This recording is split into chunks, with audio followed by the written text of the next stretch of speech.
What advice do you have for people who want to follow in this journey? Like that type of person that I was saying in the beginning, like, they are clinicians, maybe they've worked 10 years in Brazil or another country in the world, and they're like, oh, I'm a little bit disappointed about the career here. I want to explore new things. And they're considering coming to the United States for a position like is yours, like working in research. What advice have you learned in this pathway that you think would be translatable to them? Professor, I would say that things happened because I was doing my current role, whatever it was, with passion. And even when I was working in a bank, I didn't stop publishing. I kept my work as a consultant. Wow. Yes. So I think that if you want to start a new career, you need to you need to be humble and understand that to get from point A to point B, there are so many other steps and barriers, but don't give up.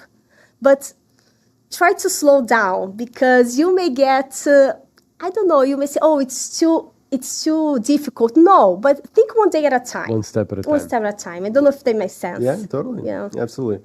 I think you have to have that initiative. You have to have the ambition, the desire, the passion to get there. But yeah, one step at a time. Yeah, and ask, make connections, be nice, be good, and always try to pay back, because then things just happen. Yeah, I work hard and be kind to people. Yeah. I know I often get asked by medical students a lot with like how to stand out as a resident or how to do well in medical school. And it's always about the same characteristics: is you have to work hard or study hard or whatever phase of training you're in to really apply that, the dedication and work ethic. And then you have to be nice. You have to help other people. You have to teach. I think teaching is a very valuable in our environment.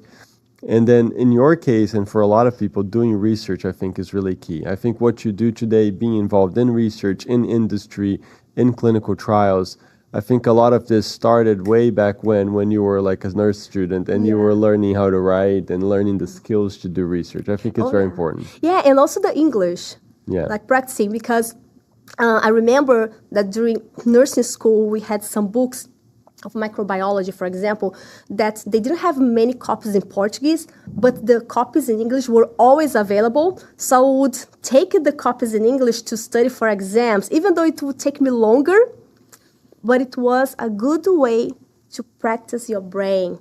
Yeah. I think so. I always studied in English books too. I think it's very helpful and it's a good advice.